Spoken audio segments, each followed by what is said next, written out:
Hey folks, in today's video, I'm going to go over my review of the Wolverine Wraith for the Bolt M. Finally picked one up after a lot of me just being hesitant and worrisome and not thinking it was a good buy. And I want to give you my review of it and, more importantly, answer those lingering questions I always had before I purchased it.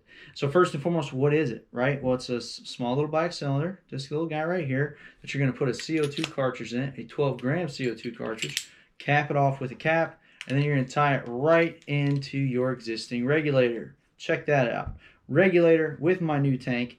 It's smaller and has a smaller profile than my standard 13 CI tank that I typically run with my Bolt. Super tiny. In fact, if you follow this link and you do the Wolverine install guide, they're going to walk you through taking this piece off, putting a different fitting on there, and just running your cable straight to it. Again, making its profile smaller. So small, in fact, you can just put it in your back pocket, put it in the stock of your weapon if you have enough room, or what most of us snipers do, we put it in a pouch right on the gun. So right out the gate, it's given you a lot of maneuverability. In fact, I'm going to say maneuverability that I forgot I could have, being a player that's been using cables for the last 5 years with HPA. It was never a hindrance to me, so I forgot the bliss of not having to worry about a cable. Now, the next thing I want to talk about, of course, is what I like to call the daily operational cost, air versus shots. Okay, that's always the reason why I didn't want to go CO2, because I thought the expense of a lot of CO2 versus all the air that we were getting at fields, it was more expensive. Let's see what I found here, okay? Now, first of all, just so you know, for my test, I was using my Bolt, and with my Bolt, I run at 85 psi to 90 psi. That gives me 2.5 to 2.8 joules when I'm running my 40s. So those are typically what I run for the field limits wherever I go. Now, if you don't already know, make sure that you get your CO2 cartridges. I typically get them from Amazon, and they're about 50 cents a piece. So we're going to add that into our little equation here in a second. I am going to throw numbers at you. I'm sorry. This is a 13 CI tank that I will typically refill for $5 at a field. And this 13 CI tank with 3000 PSI will typically give me 400 shots before it needs to be refilled. On a normal day, I'll go through about 250 rounds on a super good day. Like, I don't think I've ever gone more than 250.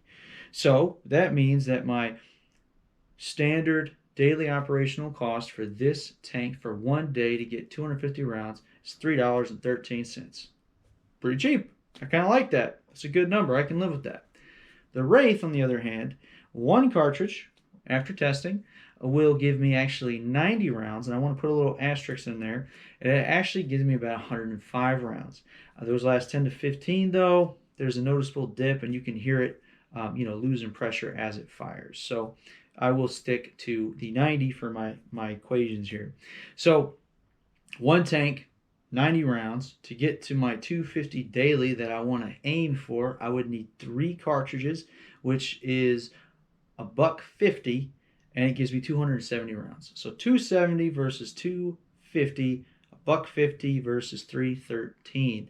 This is almost half the cost, and it gives me almost a little bit more shots than its normal tank comparison. One more comparison for you: 400 shots at $5, 900 shots for $5. Right? That's insane. So the rumor is true. CO2 does give you more shots. It can also be more compressed, more smaller, and more mobile. So that's definitely a big win. I think this is excellent and a must-have for any HPA sniper. This thing is amazing. Another good product from Wolverine. I'll give them another thumbs up. No, they're not. They're not telling me to make this video. I just like their stuff. So yeah, that's all I got for you guys today. Thanks for checking this out. I hope it helped you out. If you're looking for any type of troubleshooting experience, maybe just a team to play with in the Virginia area, please check out our Facebook group, or of course comments down below, and let's have some fun together. So anyway, thanks for watching, and I'll see you on the field.